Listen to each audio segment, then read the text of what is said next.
भोलेनाथ। मेरे चैनल पर आप लोग का स्वागत है।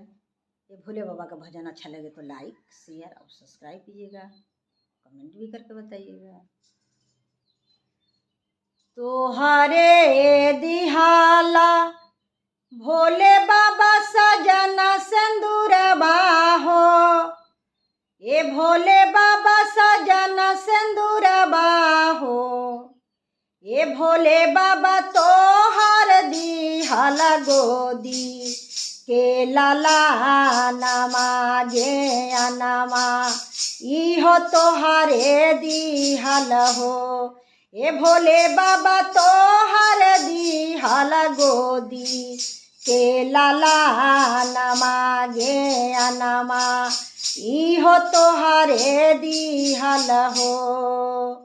तोहरे दिहाला भोले बाबा नयौरी धनमा हो, ए भोले बाबा नयौरी धनमा हो, ए भोले बाबा तुम्हारा से भई ले भामानमा भामानमा, इहो तोहरे दिहल हो। ए भोले बाबा मराई से भई ले भामानमा भामानमा, इहो तोहरे दिहल हो। ए भोले बाबा मराई से भई ले भामानमा भामानमा, इहे तोहरे दिहल हो।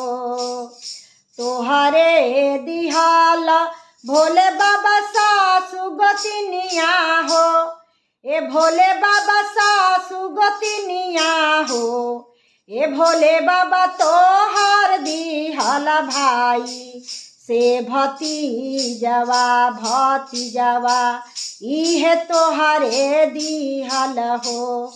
ए भोले बाबा तोहरे दिहल भाई से भतीजवा भतीजवा, इहे तोहरे दिहल हो। ए भोले बाबा देखी के जुड़ाइल मोरे नयनमा नयनमा, इहो तोहरे दिहल हो।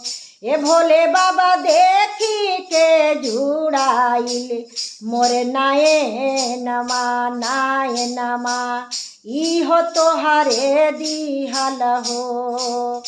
तोहरे दिहाला भोले बाबा सजना सिंदूरबा हो, ए भोले बाबा गोदी के बलकवा हो, ए भोले बाबा तोहर दिहल हाऊ मैं ज्ञानमा ज्ञानमा, इहो तोहरे दिहल हो।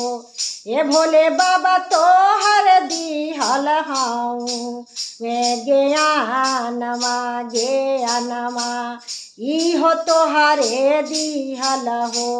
ए भोले बाबा तोहर दिहल गोदी के बालकवा बालकवा, इहो तोहरे दिहल हो।